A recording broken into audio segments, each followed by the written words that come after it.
Okay. We are having participants enter the room.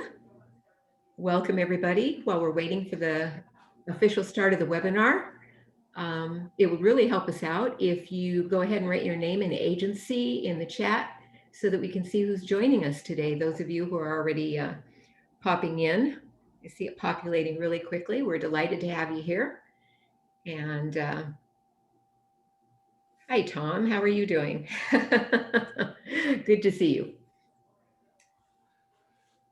All righty. Again, those of you who are just entering, go ahead and enter your name and agency in the chat so we can see who's here today and who's going to share this webinar out with the rest of their folks. We're real excited to have you here. So I'm going to go ahead and get started. And I'd like to say Happy New Year and good afternoon to everyone. It's my pleasure to welcome you to today's webinar, the Governor's 2021-2022 Budget Proposal Update and our next steps. Yeah, today's webinar is a joint effort of CCAE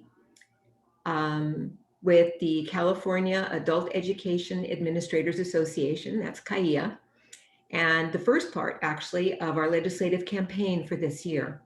Our second legislative webinar is scheduled for next Tuesday, January 19th at noon, and will feature Branca Marchetta, CCAE Executive Board Member at Large, guiding us through some specific strategies to use, including Ignite, which you'll hear a little bit more about shortly. So if we go to slide number 2, I'd like to tell you about a few logistical items that I have to share with you, okay? And so we're going to go ahead and get started with those logistics. And I'd like to remind you that as with all webinars, all lines are muted. So if you have a question or comment, please use the chat area to submit your questions or comments to Dawn during her presentation. The chat is being monitored by Victoria Bate and Steve Curiel, and they will bring those questions to Dawn at the end of her presentation. Many of you have asked if the webinar is being recorded. The answer is yes, and the link will be posted on the CCAE website and emailed to members to be shared with those who were not able to view it live.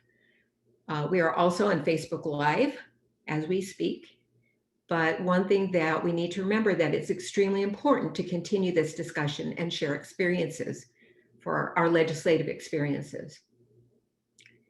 So at the bottom of this slide, you can see that the agenda includes a preview and overview of the governor's budget, as well as the CCAE and CAEA legislative talking points.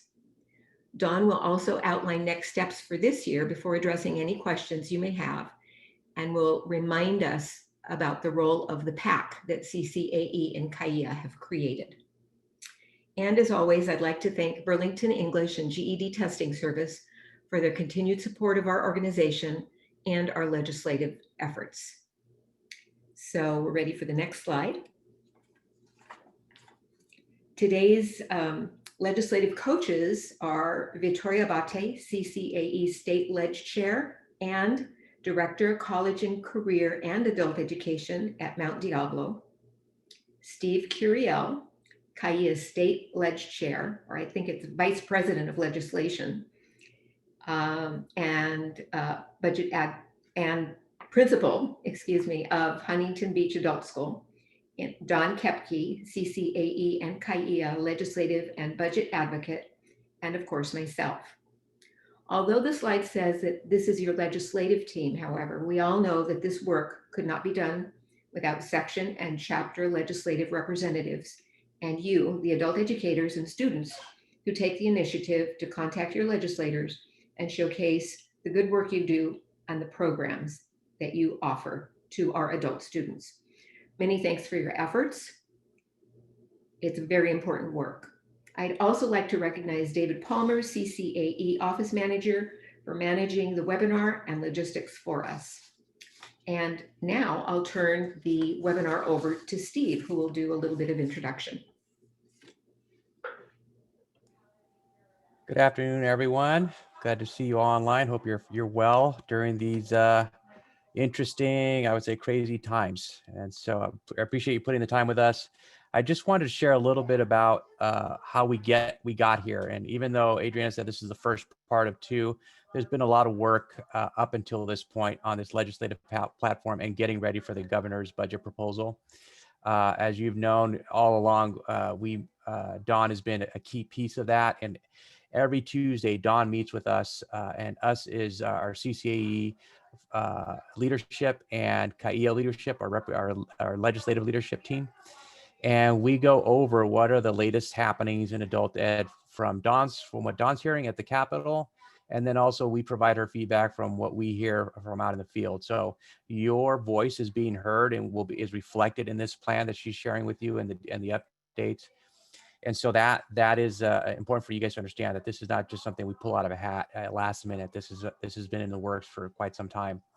The important fact point that I want to make is that this timeline, critical to us, has been the fall, getting a legislative platform ready by fall to be able to start talking about it, sharing it out with the Department of Finance and legislators.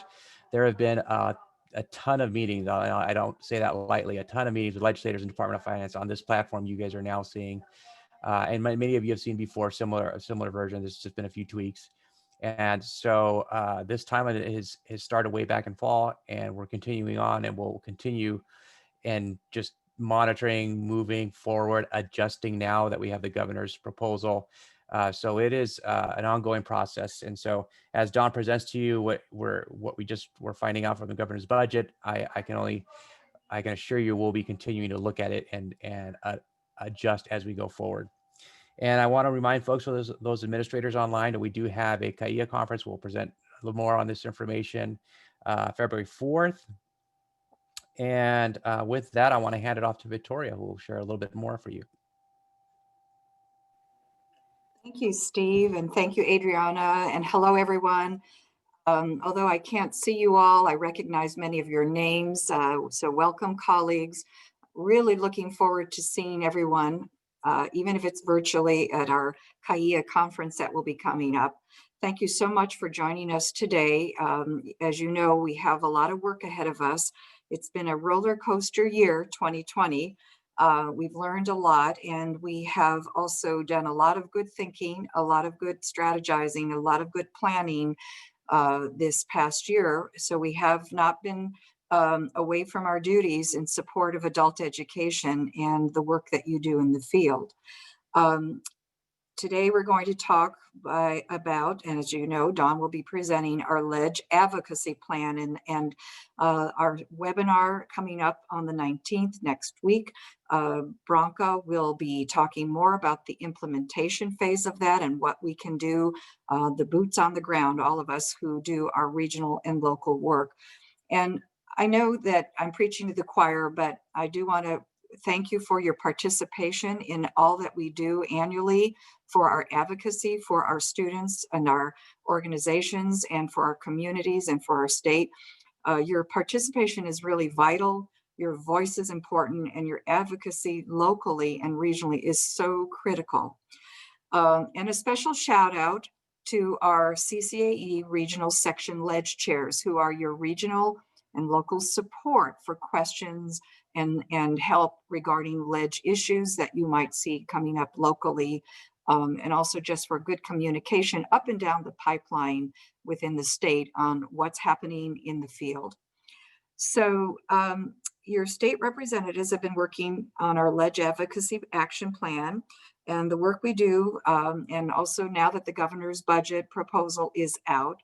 So our expert and our lead and our good friend, who happens to be also our legislative and government budget advocate, Dawn Kepke, is going to do the presentation today.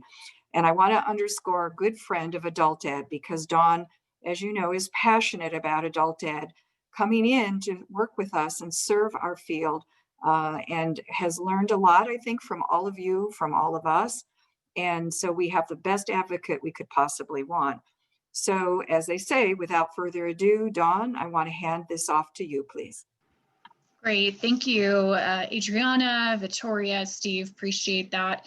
And happy to be with you all on this fine Friday. Certainly, as Steve mentioned, it's been quite a roller coaster over the last year.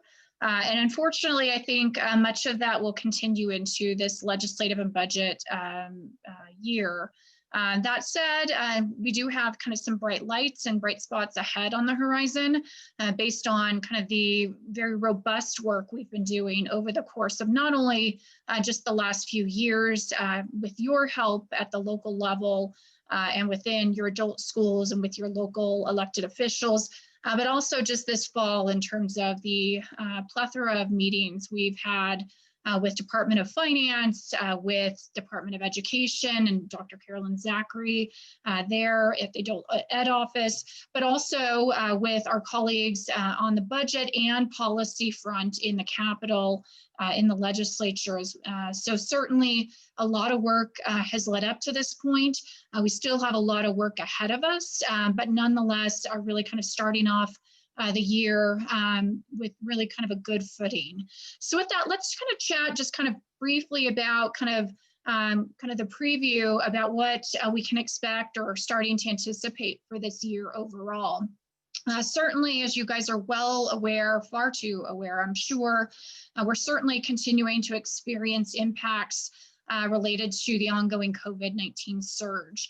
Not only is much of the state still under stay-at-home orders, but additionally, that is continuing to impact kind of the activity in the Capitol, much less kind of the interaction, you know, in class versus distance learning approaches that you all are struggling with in your districts with your adult schools and students as well. Those impacts are certainly continuing to be felt here in Sacramento as well.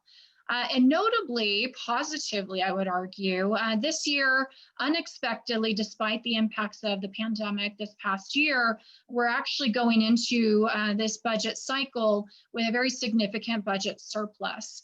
That said, we do understand, based on not only Department of Finance and the administration's estimates, but also the Legislative Analyst Office and others, that we will experience out-year deficits going into the following budget cycle and beyond. Nevertheless, the budget surplus this year certainly provides some opportunities, for one, to ensure that we're able to maintain our current funding, but also ensure that some of the other kind of needs that need to be met in addressing our students' needs that, you know, certainly impact, you know, their learning and ability to be engaged as part of their studies and programming are essentially being targeted for kind of additional support. So that's really important. So as you know, the governor released his budget, proposed budget on January 8th. It seems like that was a lifetime ago, as so much has occurred since that time. But what I will say is there are some bright spots in that we'll talk about momentarily. And that's really kind of kicking off what we have before us. The legislative session overall, you may recall, was kicked off in December. The new members elected in November, as well as returning members, were sworn in for the next two-year legislative session encompassing 2021 as well as 2022. They were sworn in on December 7th in a very different swearing-in ceremony without quite the fanfare that is typically the case, not only within the Capitol, but also in terms of, you know, family and engagement with broader Capitol community. Thereafter, as is typically the case, they did adjourn to their respective districts. And while they were slated originally, and as is typically the case, to return the first Monday of January, which would have been January 4th, amid the COVID surge, they opted to delay by 1 week, having returned only just this past Monday on January 11th. With the governor's budget having been released on January 8th, it's typically the case that the legislature takes until the end of January, early February, to review the details of that before beginning their overview hearings as part of a full budget committee in both houses, much less begin their process looking at the subcommittee process and individual agency and budget items. That said, again, given the significant needs related to the COVID-19 impacts, they are already beginning those budget hearings in earnest. having already held both an assembly overview hearing as well as a Senate budget hearing just yesterday to review kind of the overarching approaches and proposals within that. At this stage, similar to the process last year, we do expect that budget decisions will likely be made in what it would be likely at least 2 phases. The near-term actions will largely focus on evictions and homelessness impacts related to the pandemic, as well as just pandemic and education assistance to support and kind of bolster addressing the needs in those regards. So thereafter, we would expect to see kind of a greater array of issues being undertaken and consistent with the regular timeline, whether that be environmental policies, criminal justice policies, et cetera. And certainly given the ongoing surge in COVID-19, public access and in-person access remains impacted at the Capitol. As you'll recall, much of the work that we did in 2020 after mid-March was remote, and that is expected to continue definitely through Q1, very likely Q2, and quite possibly, particularly amid the new strains that are being identified and the slow rollout of the vaccine process here in California, is more than likely to culminate in us not returning in full to the Capitol, even by the end of the legislative session. That is also having an impact and providing some uncertainty in terms of policy bills and how many certainly members are going to be able to carry this year, much less whether there's sufficient bandwidth amid continuing to address the COVID impacts and other priorities to move those policy bills forward. All of that said, we have really done quite well in terms of being able to engage with the legislature, staff for those members, as well as budget and policy committees, despite these impacts. Certainly the benefit of technology these days, and certainly we expect to keep up that pace and that engagement going forward. With regard to the budget, you will recall the legislature must pass a balanced budget by June 15th. That's a constitutionally mandated deadline. And we do expect that much of the priorities, not only just in the budget sphere, but also legislative policy sphere, will again continue to focus on COVID-19 impacts, vaccines, homelessness, evictions, and wildfire. Whether much more than that will be viable this year will remain to be seen.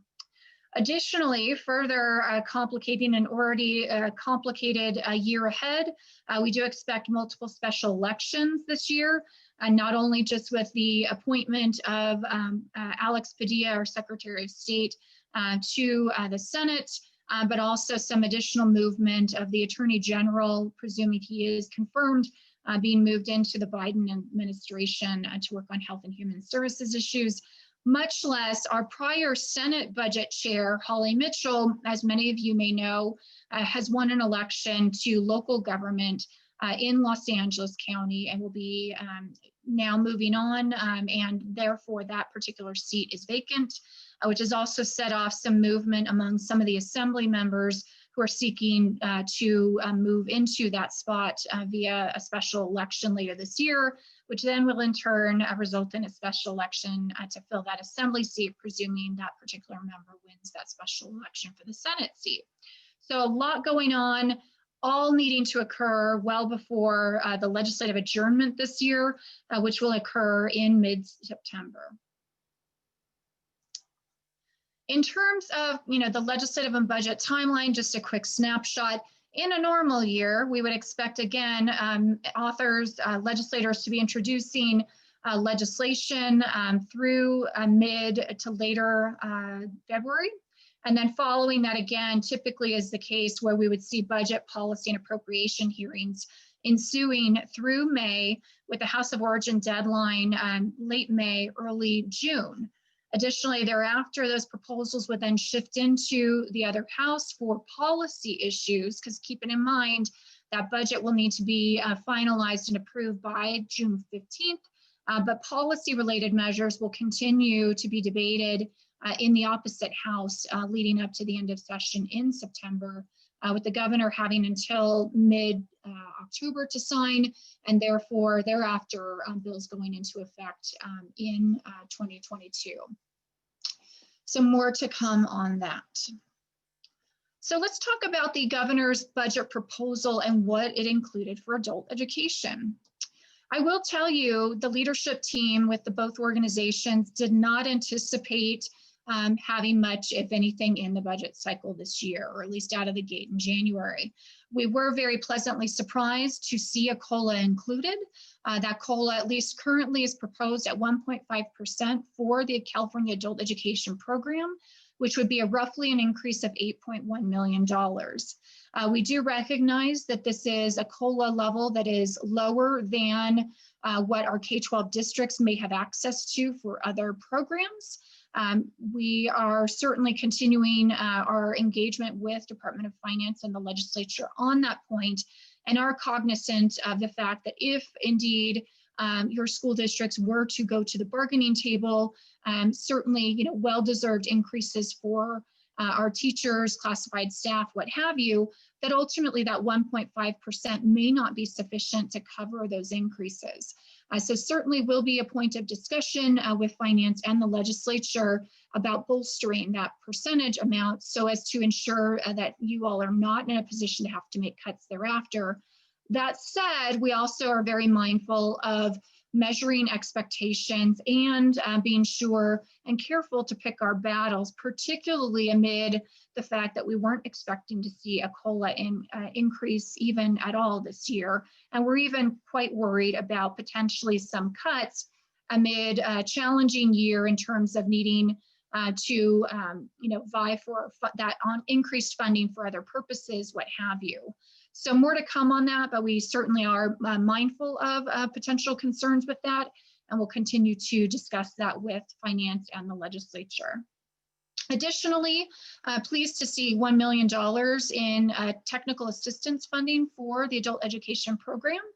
Certainly important in terms of ensuring that we have a viable, robust team helping to provide the field with technical assistance. And so certainly pleased to see that, and certainly will be a point of support going into this year.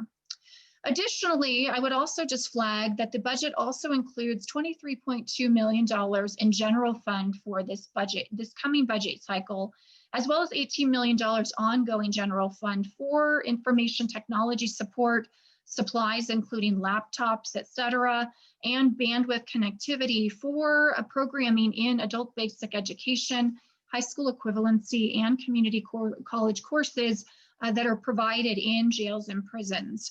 So certainly a more narrow allocation of funding for that purpose of those students in jails and prisons. But for those of you that do operate jail, prison related programs, certainly this should be helpful in terms of that support for kind of that purpose. Additionally, we do note that there is substantial support in the budget for higher education, workforce investments, and COVID-19 recovery.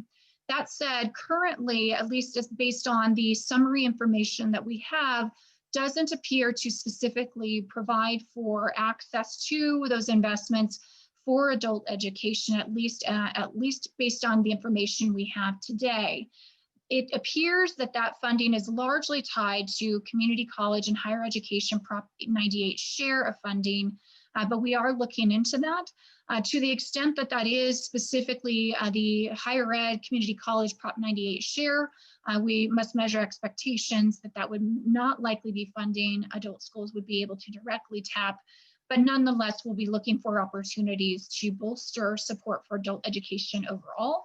And certainly we'll do what we can to see where we might kind of leverage those opportunities, but are also mindful that to the extent funding in that regard is retained only within the higher ed community college system, that yet again, another point of interest in terms of making funding decisions in your local consortia in terms of access to various sources of funding.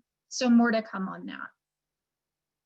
Dawn, Yes, Dawn, please, quick Steve. question, interesting question. Just see if you've heard anything about the governor's recall movement. Is there anything you're hearing on your end out there? I'm sure everybody's. It's a very interesting and timely question. We do understand that the recall effort is picking up steam. They have collected over 1 million signatures. They need 1.5 million to qualify the recall. So certainly a bit more signatures to gather. That said, given the impacts of the pandemic, the courts did grant them until March to be able to secure those additional signatures. Additionally, we have seen an infusion of funding to support that effort from a number of sources. And so I think it is Sacramento's perspective generally that there is growing momentum for that and certainly growing frustration in terms of the governor's handling of not only the COVID-19 pandemic, but certainly other issues that have come along. So, certainly monitoring the field on that. And, certainly you all may have seen news reports about the Democratic Party already certainly pushing back very robustly on that. So more to come, but I do believe that folks are taking that quite seriously. And I would just note, as a point of interest and kind of personal note, many of you are aware that I worked previously for Governor Gray Davis, who was the subject of a recall as well. So I'm certainly very familiar with that process and kind of the dynamics there. And certainly I can tell you that the governor and his team are taking it very seriously.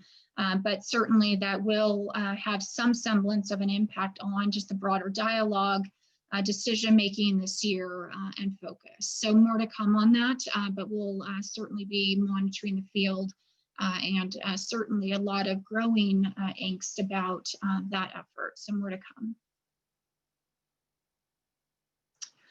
So moving to our CCAE and CAIA priorities, as well as advocacy talking points, many of these items are not going to be unfamiliar to you. Certainly, we've kind of continued to beat the drum on maintaining adult education funding, as well as securing a COLA. Certainly, we're happy to see that COLA included as part of the budget this year.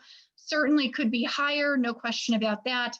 But the fact, again, is that we didn't expect to see a COLA and certainly had concerns about any potential shift of funding for adult education in the midst of kind of other priorities to kind of support K12 adult learning, K12 student learning amid the pandemic impacts, distance learning, what have you. So we'll continue to make this a top ask to ensure that we maintain the current funding, certainly recognizing and very clearly voicing the fact that this is not a sufficient level of funding and it has been stagnant since its inception, but at minimum at the current point in time, really wanting to make sure that we maintain what we have and that COLA at minimum.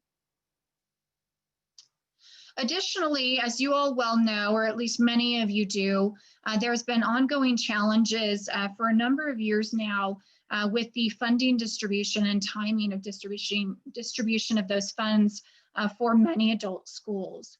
It's a process-oriented issue that we have continued to work with the Department of Education, as well as the Community College Chancellor's Office and Department of Finance to try and address those process-oriented challenges that have left many adult schools and some of our community college partners not receiving their funding allocations until more than halfway through a school year over the last couple of years. We are continuing to work at that. We have proposed as one of our priority asks that be addressed through establishing a line item in the CDE budget, as was once the case, to distribute that adult school funding directly to you all in your adult schools based on the kind of decision-making and kind of funding decisions in your CAPE regional plans. Some more to come on this. I do know that Chancellor's Office, as well as Department of Education, Dr. Zachary and her team, as well as Department of Finance, have been looking at a variety of different options to address these process-oriented challenges and delays. So we do understand that the legislature is sympathetic to this.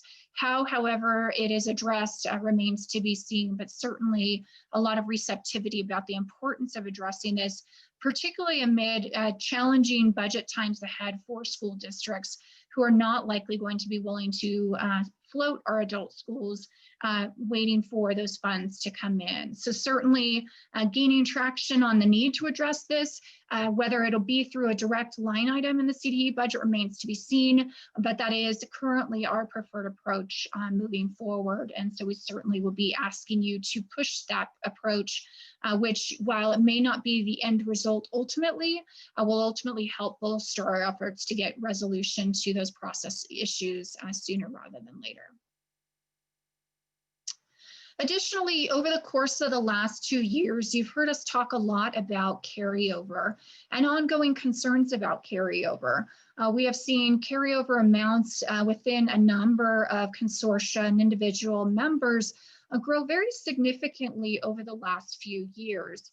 To this point, we're very concerned that amid challenges with securing additional funding, the fact that we have very large and growing, in some cases, sums of money in carryover really inhibits our ability to push for additional funding to be infused into the adult education program overall. Further, based on conversations this fall, which I would add were quite robust and quite active with our various colleagues in the community college system, as well as Department of Finance, legislature, what have you, I think there is a growing understanding and appreciation, particularly within the legislature, about the need to do something to address this. Not to say that carryover funds should just be swept by any means, but more to ensure that carryover funds have some semblance of an established plan and some kind of threshold so as to ensure that those funds are being used to support the needs and gaps in service to the greatest extent possible in kind of the current budget year for those funds. Certainly, we've been very mindful and have even expressed that there are specific examples where carryover is acceptable, where there may be a need to address an infrastructure, a building need that would result in needing to accumulate some resources to support that. Similarly, there may be kind of multi-year projects that need kind of a larger infusion of funding as well.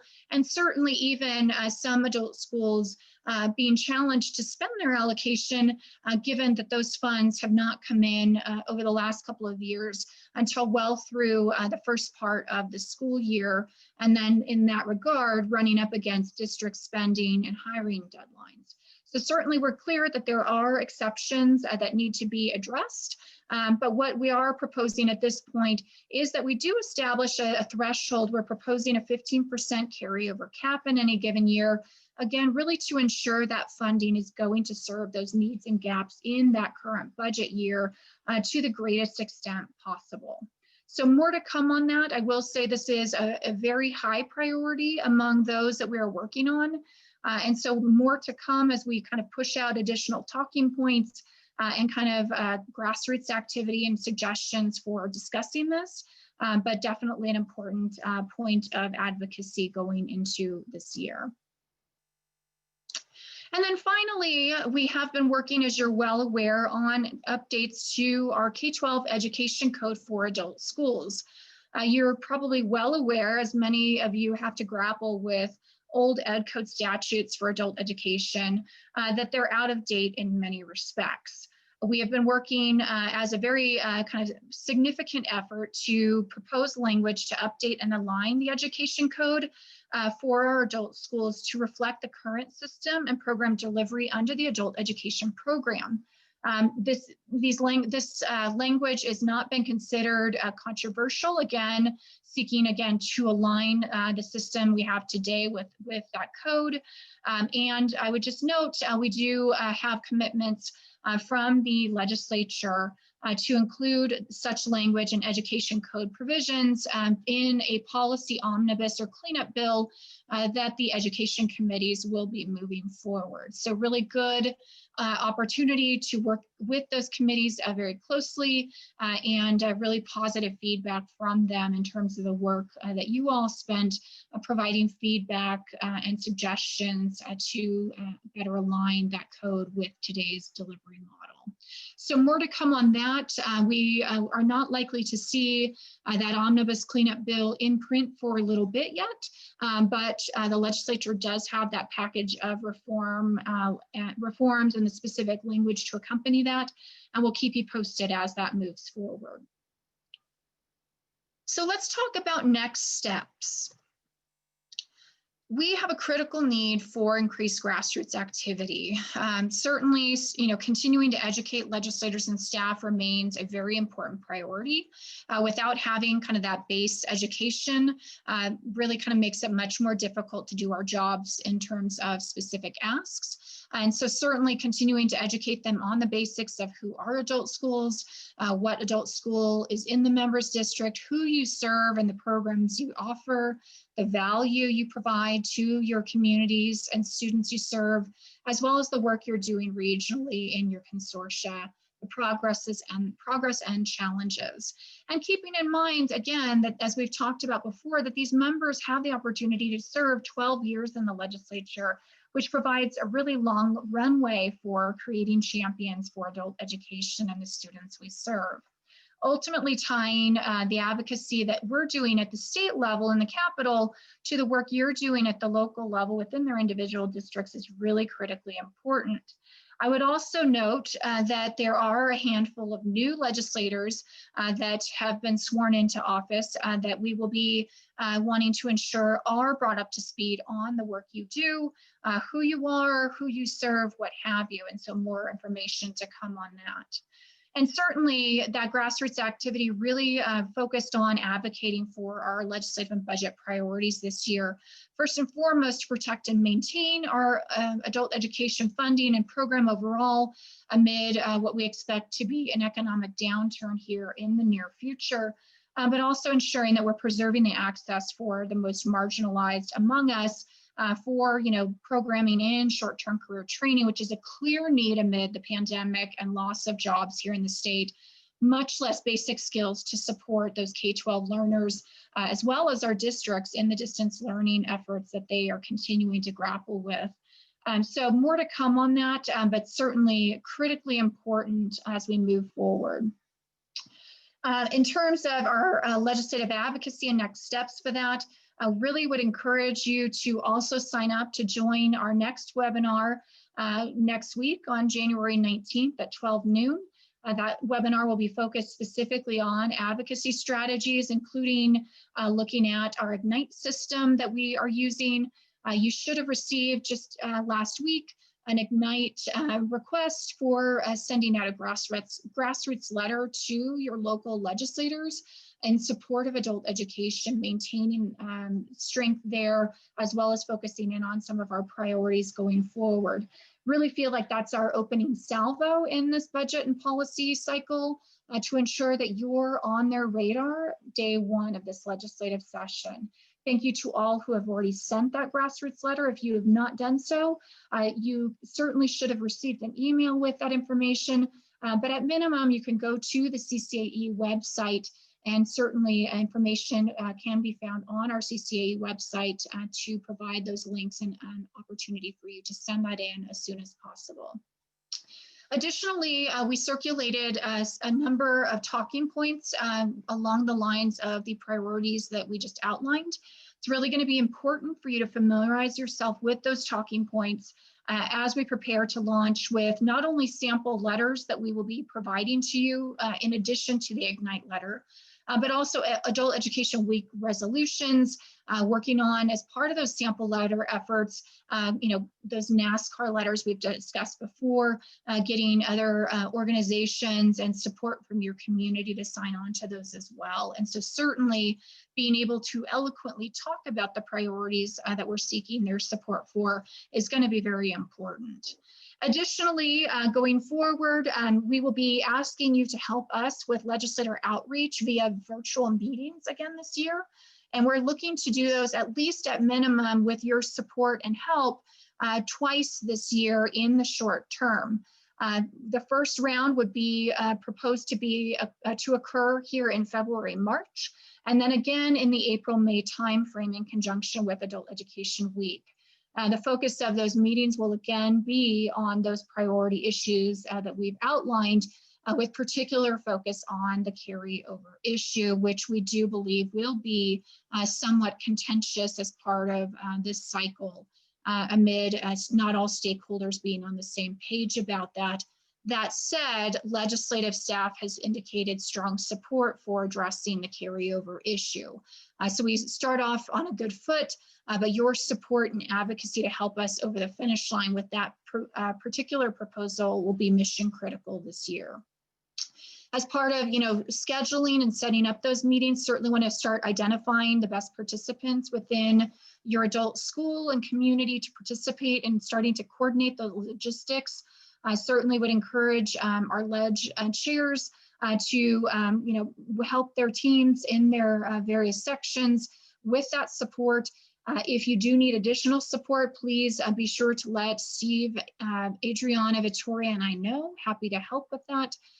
And in case you don't recall, given that we are in an ongoing virtual realm of advocacy, you will need to submit via email your meeting request to those members' offices, or if you have a key contact in those members' offices, to them, outlining the subject of the meeting, which would be to discuss adult education budget and policy issues, what timeframes you're looking at, providing options to them, as well as the participants that would be included as part of that meeting. You also want to make sure you're doing a prep call beforehand with those that will be participating, but ultimately really hoping and aiming for kind of that February, March timeframe, as well again in April, May. And I can't emphasize enough how important it is to get those going. It is not too early to send in those requests now asking for those February, March timeframes. The April, May timeframe can wait a little bit until later in the spring, but certainly would encourage you guys to start getting organized to make those requests here before the end of January to kind of get that ball rolling and to get on these legislators' calendars sooner rather than later, particularly amid a budget season that is going to be expedited on the front end. So with that, I would also just make a pitch to support our K12 Adult Education PAC, our Political Action Committee. As we've discussed before, we often really kind of focus in on the three legs of the stool to get to success for our overarching priorities. Not only is advocacy at the state level, direct lobbying important, grassroots is important, but also political engagement as well. You recall this is a new strategy that we launched just within the last year. We are looking at some pretty significant opportunities this year to engage with our legislators and to kind of promote adult education in a very new political way this year through the use of our Adult Education PAC. That said, we can't do this successfully without your support. So I'd encourage you to log into the CCAE website and do whatever you can to support the PAC, even if it's $1, $5, $20, every little bit helps. And we certainly are going to be reaching out to many of you throughout the state as part of scheduling various events with legislators to provide political support to join us for some of those meetings and those virtual events to kind of help, again, bring together not only our work at the state level and your face at the state level, being myself and your leadership team, but also connecting the dots to you all at the local level where you have those connections within those districts. So with that, I will leave it there and just happy to take some questions.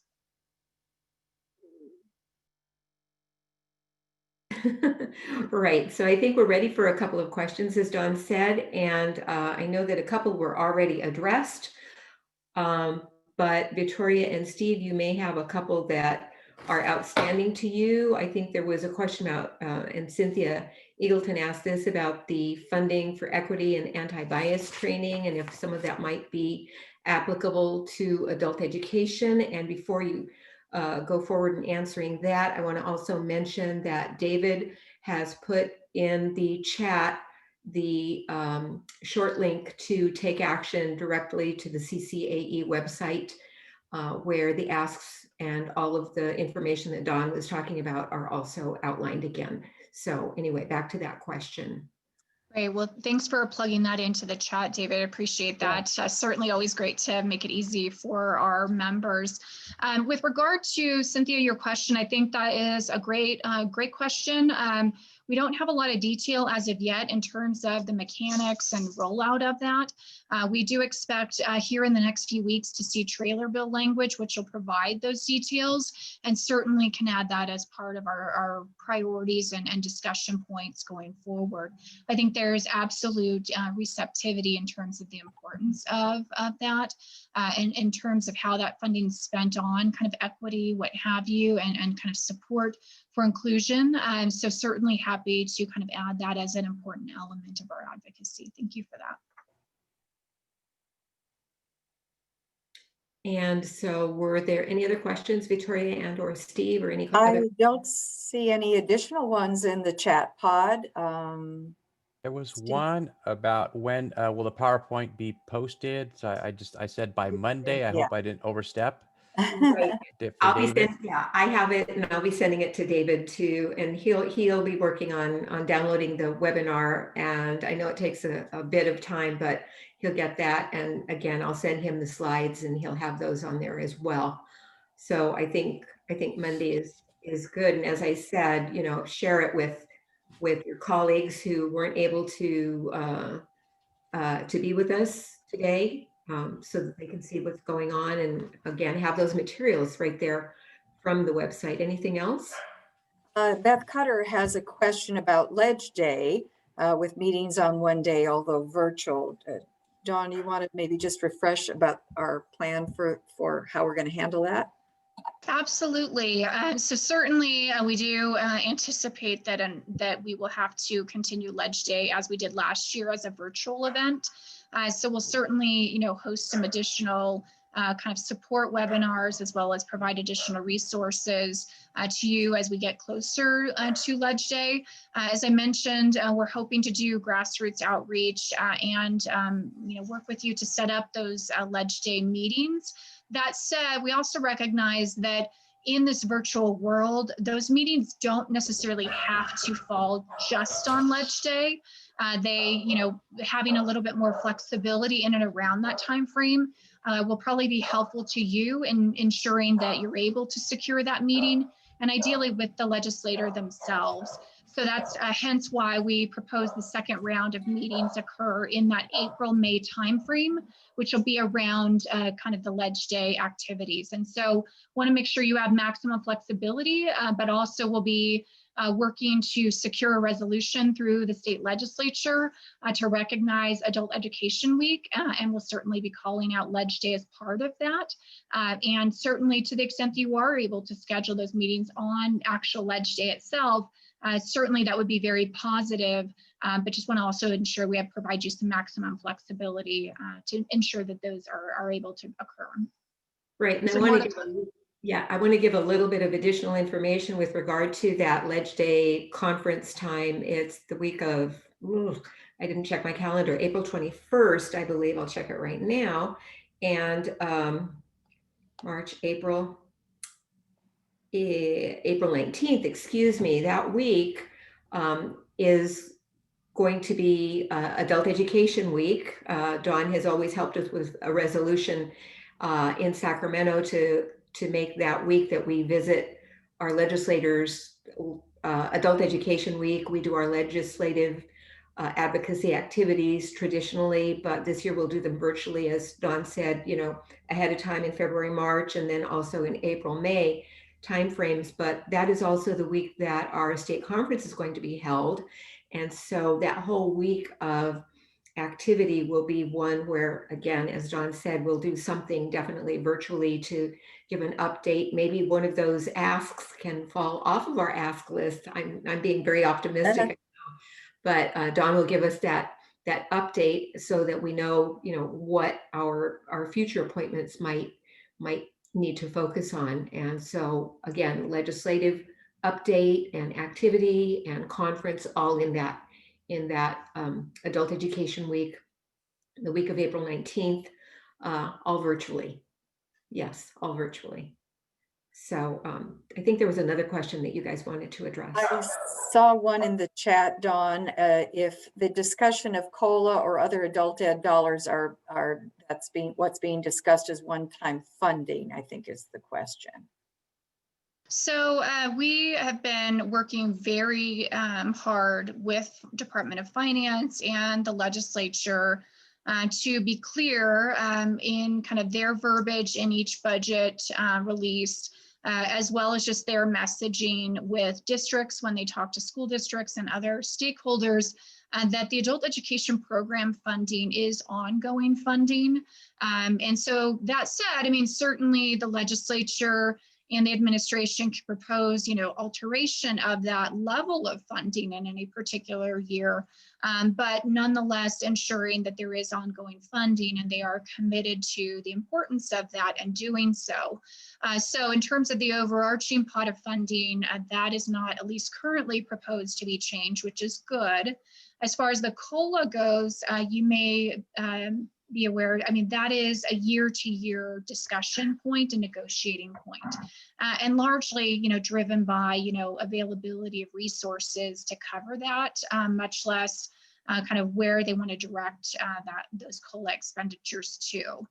So, while we've tried to push for kind of an ongoing COLA, haven't been successful at that as of yet. You recall last year, the governor released in his January budget last year a COLA, but ultimately amid concerns about the impact of the pandemic, ended up having to pull back that COLA by May revise. While disappointing, we acknowledged that was, kind of, something they felt they needed to do at that stage. And at that point, we're just happy that they weren't going to tap into the adult education program dollars otherwise.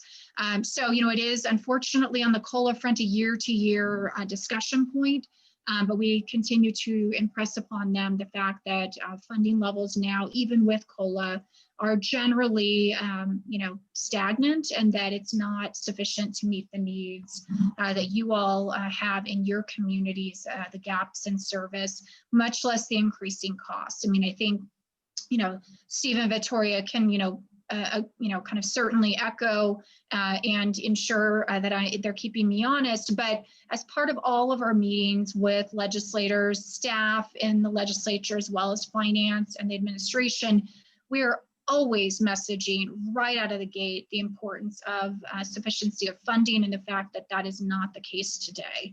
So even before we dive into any of the priorities in any given year, those are always the first talking points that we focus on. And so we'll continue to press that.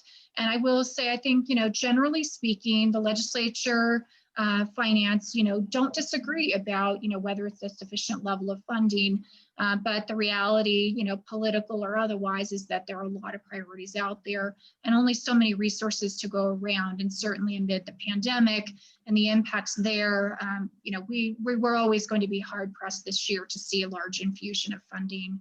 That's not to say we won't still push for it, but just in terms of being realistic, hoping just we can make some headway on some of these other kind of programmatic, policy related reforms as key stepping stones to kind of strengthening the program and strengthening kind of the tools that you all have at your fingertips to ideally ensure that funding kind of is put into into use each year as much as possible, rather than being carried over by some organizations for whatever reason, without a clear plan and path to utilize those dollars amid, challenging times ahead. So more to come.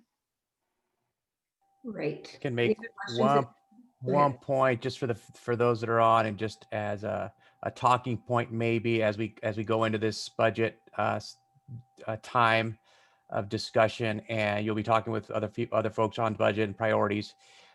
In the federal COVID funding that's coming, in the state budget that the governor has outlined, it's repeated a number of times about the fact that some populations have been harder hit than others through the pandemic. And we're talking about your low literacy, your EL learners, low income. And whereas some schools and school systems in general have some populations of that, some more than others, I would argue, and this is what I would recommend you guys consider and using, that our entire adult ed population fits in that description. Low income, low literacy, underemployed, that is the population that these budgets are supposed to target. And for whatever reason, and we're working on it, we continue to just be overlooked. They missed that point, and we're going to be making that point. But it would be, I think, in your conversations, even locally, administrators, when you're talking in your district meetings, as the money comes down, having those conversations to have them recognize our entire population we serve is that hardest hit population. And then if we're not successful in tapping in by legislation to those funds, that there's still opportunities to partner with the folks that are, to recognize that you have those populations in your classes and you're trying to serve them. So even though it might not come directly to you, there's ways to work collaboratively and benefit your students, because ultimately that's what we're trying to help, right? Our students. And it doesn't matter if it comes straight to us. If we can get it another way, then that helps them too.